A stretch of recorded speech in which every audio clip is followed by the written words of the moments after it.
David Louis Rubongoya ono Secretary General wa kibiina kya National Unity Platform waliwo ensonga ezitambula mu ggwanga olwaleero ezifuuse namulanda buli omu nga zayogerako buli mukyaliko ati nno twagala Secretary General David Louis Rubongoya asooka atunnyonnyola ttanye ensonga zino ate oluvannyuma nange nkomewo tubigambe. Honorable Senyonyi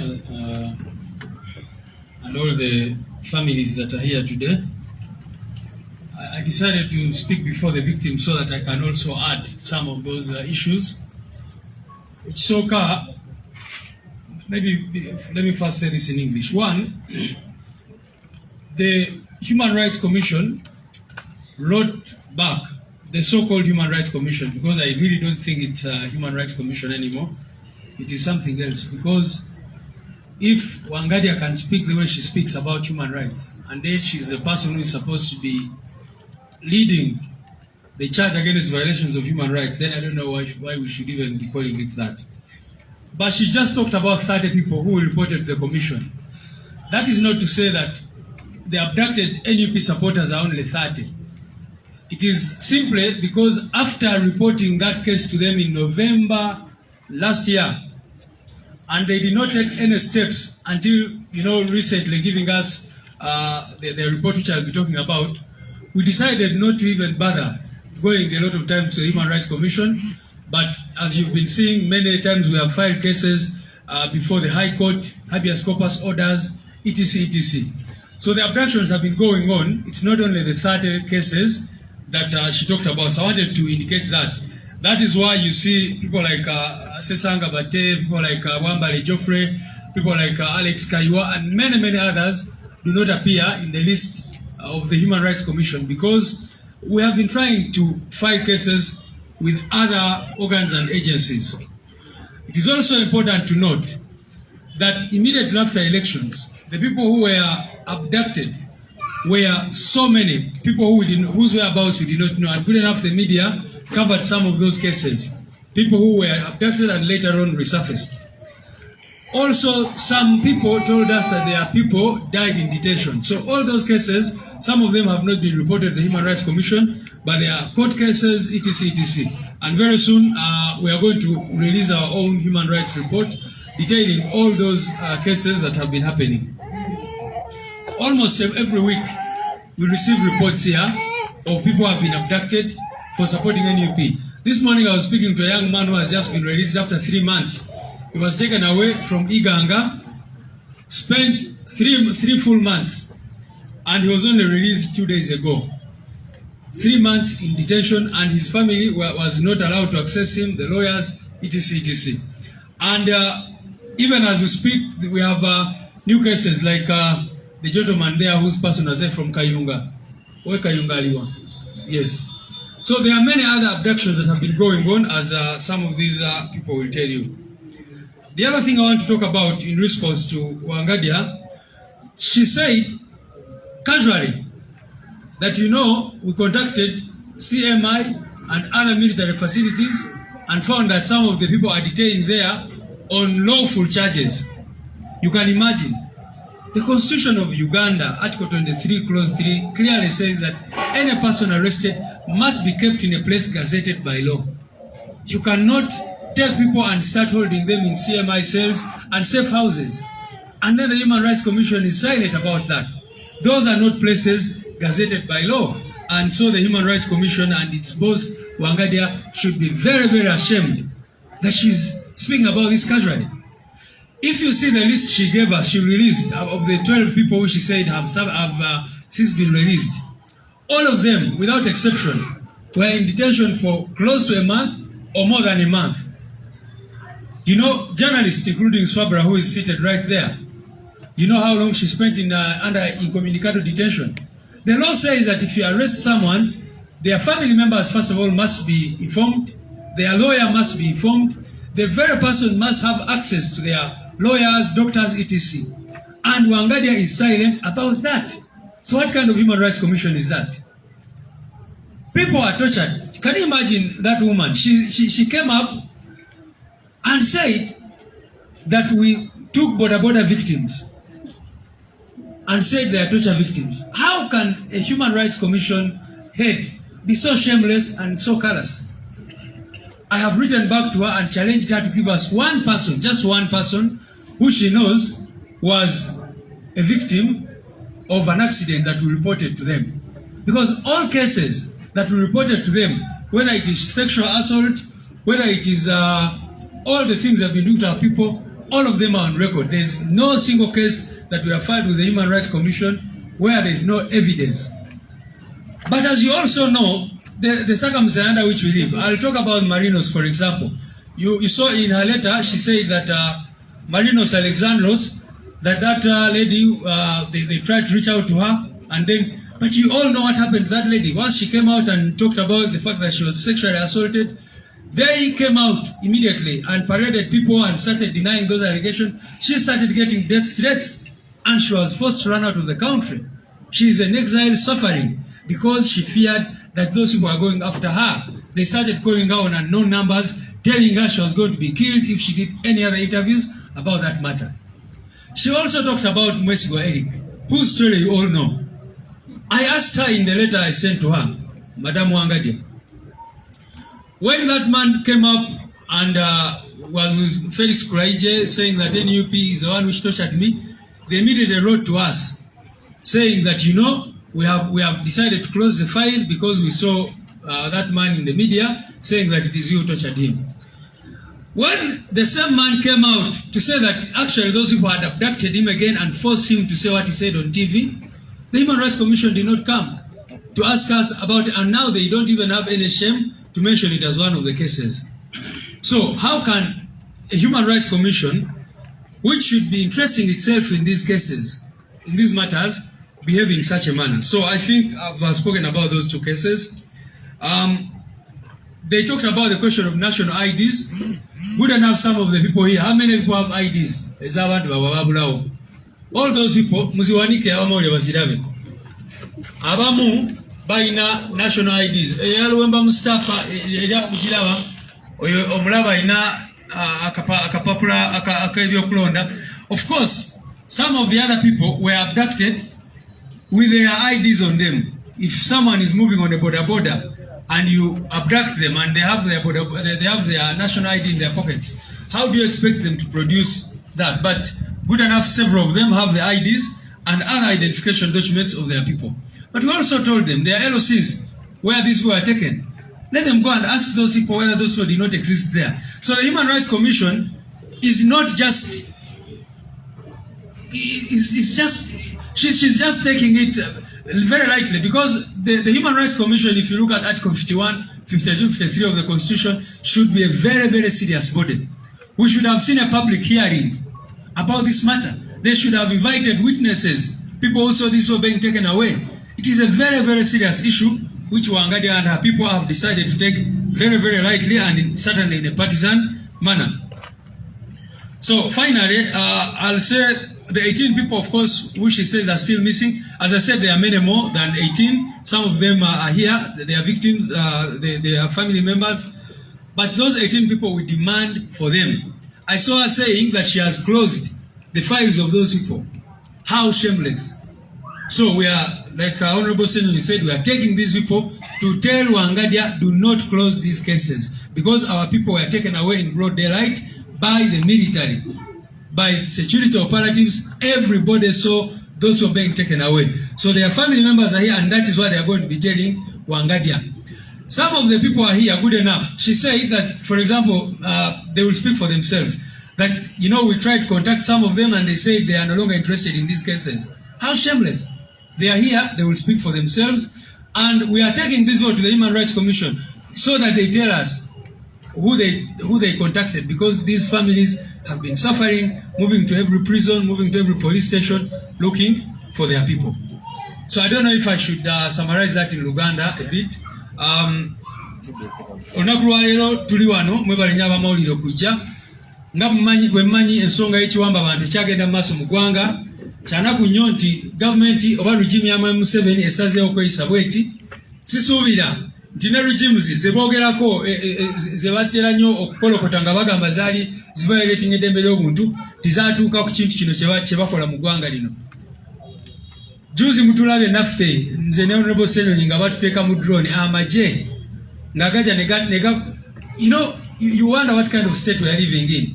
Nti amaje gegaina okujja negakwata abakulembeze negabateeka mu motoka ya drone negabatwala era mujukira bulungi bali batadde mu kamotoka awo nga baagala tutwala walala naye olwa pressure n'okulaba nti baatya kamera zammwe zaaliwo kikyatutaasa otherwise simanyi kye baali baplanize okukola mwalaba nga baleeta kamotoka kaabwe nga batupanze omwo n'ebirala naye ffe sifa abakulu naye abantu bano baabuzibwawo ne basinga obukulu olunaku lwaleero nga bwe mumanyi bano abantu twawaaba last year mu November twawandikira akakiiko k'eddembe ly'obuntu nga tubawa details ate twali tubawadde ne details endala nga tugenze mu Human Rights Committee ya Parliament n'ebirala byonna bye tubadde tugezaako okukola so kitwewunyisiza nnyo okulaba akakiiko k'eddembe ly'obuntu akaalibadde akakiiko k'eddembe ly'obuntu naye wangadya kaafudde ekintu kirala nnyo nga kavaayo ne report efaanana bwetyo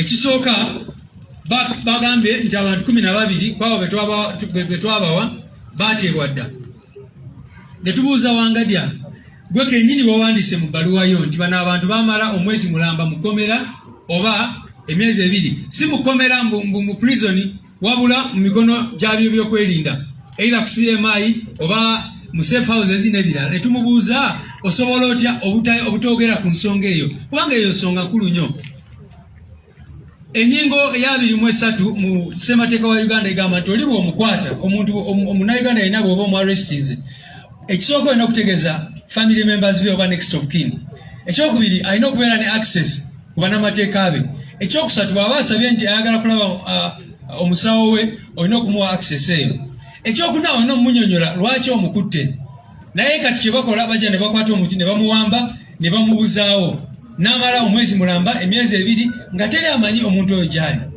ekyo no kityoboola eddembe ly'obuntu tubadde tusuubira nti akakiiko k'eddembe ly'obuntu kajja kuvaayo n'ebiragiro ebikakali ku nsonga eyo kyekataakoze so nga kalina obuyinza bw'osoma ennyingo ya 5.2 ya constitution kalibadde n'obuyinza obwo naye tekaagala bukozesa kubanga nako kalinga akakolera mu Museveni ne regimu ye ekyokubiri bagambye nti tubadde tubatwalira abantu nga tugamba babatulugunya so nga bafuna ebiwundu bya bodaboda ebisago bya bodaboda accident n'ebirala ne tubabuuza mmwe mutuweeyo omuntu omu yekka ali mu kategori eyo wangali atalina kuvaayo n'ayogera omanyi ssemateeka gamba nti omuntu alina okubeera nga ali qualified okubeera omulamuzi wa high court naye kati omulaba engeri gyeyisa ne wewuunya ng'ali mu kubalaata ng'ali kubalaatira ku bulamu bw'abannayuganda bannansi ensonga eyokusatu gye bayogeddeko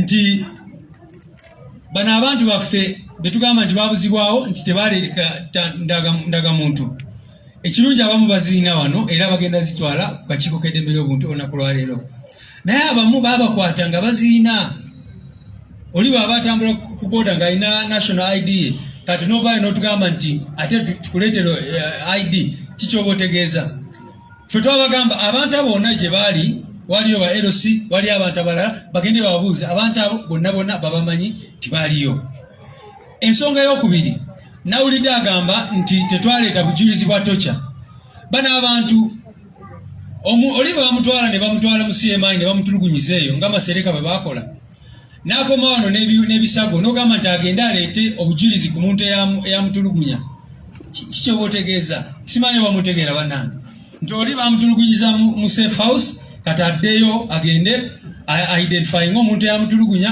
agambe eyantulugunya ye gundi ne gundi ng'abantu abawamba abantu mubeera mubalaba buli lunaku n'abasirikale abatukwatira wano juzi mwabalaba abasinga baali bambadde ebikookolo nga tebaagala faces zaabwe abantu bazirabe kati novaayo n'ogamba nti gwe akakiiko k'eddembe ly'obuntu oyagala obujulizi baani abatokyalinga n'ebirala bwe bityo so kyo nakyo kyabwewuusa njagadde n'okwogera nti abantu 3 be boogerako batono nnyo kwabo abaze bawambibwa abo 3 just be twabawa naye nga bwe muze mutulaba abalala tubatwala mu high court n'ebirala byonna bye tubadde tugezaako okukola kubanga kati you can imagine bano twabawa omusango mu November last year batuzeemu after 1 year lwe bakoze report yaabwe etaliimu makulu naye after 1 year era nga basuubira nti buli lunaku tujja kuba tugendayo nga tebagenda kukola kintu kyonna ku nsonga ezo.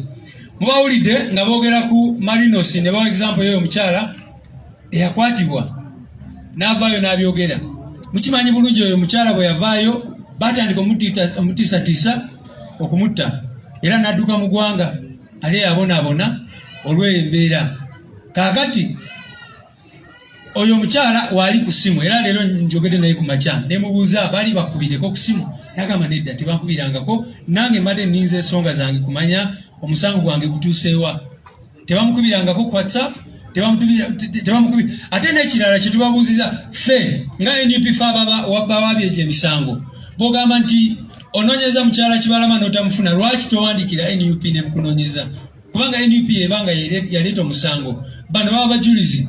Lwaki totucontactinga ne mutugamba nti omuntu ono noono tebali cooperative ffe ne tuba kati bwe tubayise olunaku lwaki bali wano olunaku lwa leero? So lwaki bamala omwaka mulamba ne bavaayo ne bagamba nti abantu abamu tebali cooperative? Ensonga ya Eric Mwesigwa bagyogeddeko nayo mu bbaluwa yaabwe mu ngeri y'obuswavu nnyo. Njagala bategeeza nti oyo Eric Mwesigwa bwe yavaayo ng'ali ne kulaije n'agamba NUP simanyi erina drones yamuwamba biki bawandiikirawo ebbaluwa olunaku olwaddako ne bagamba katulabe Eric Mwesigwa ng'abeegaana naffe omusango fayiro tugiclosing tugigaddewo.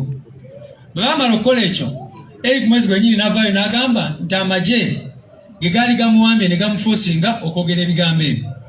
Tebaddamu tebatunyega tebaddamu kuwandiika ebbaluwa yonna ekiraga nti bali partisan bakolera regime ya Museveni, which is very very unfortunate. Finally bano abantu baffe abasinga baatwalibwanga ensi yonna eraba kye twalibadde tusuubira mu kakiiko k'eddembe ly'obuntu kwe kukola public hearing, public inquiry. Nga bwe mulaba nga waliwo akakiiko kanoonyereza ku bubbi bw'amataka oba ki newankubadde reports ezo tezirina kivaayo, twali tusuubira nti akakiiko kagenda kukola public hearings kayite abantu bonna abaabuzibwawo abantu baabwe, kayite witnesses abaliwo nga babatwala bonna baveeyo boogere ku nsonga ezo, kawe ebiragiro kubanga kalina obuyinza mu ssemateeka, kawe ebiragiro kagambe bano abantu bateebwe ate ne family zaabwe ziiribwe kubanga abantu bano you can imagine. Era n'ekyo nalaba abantu juzi nga babalaata ku social media nga babuuza oli baba bamutwala emyaka 3 emabega lwaki mukyala we tulaba alina omwana omuto. Kakati ki kyemutegeeza ababuuza ebibuuzo bwe bityo? Oli bwe baba muwambye ne bamubuzaawo okumala emyaka 3-4 mulowooza families ezimu ng'oli teyesobola talina kyasobola kukola n'agenda n'amaliriza ng'ageze mu family endala, lwaki temutegeera obulumi bw'oyo omuntu? Kubanga kibaddewo nnyo ng'abantu be bawamba bakomawo nga families zaabwe ziri destroyed. Kibaddewo nnyo naawe bennyini abali kyotera bwe bakomawo nga bamaze okubawamba ne babatwala for like 9 months, bwe bakomerawo basanga abakyala abamu bagenda dda bafumbirwa dda n'ebirala bwe bityo.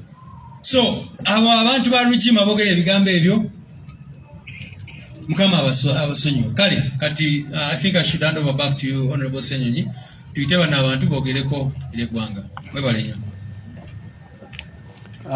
Secretary General David Lewis Rubongoya ensonga ze muziwulidde bw'atyo bwazikubidde bw'atyo bwazigambye.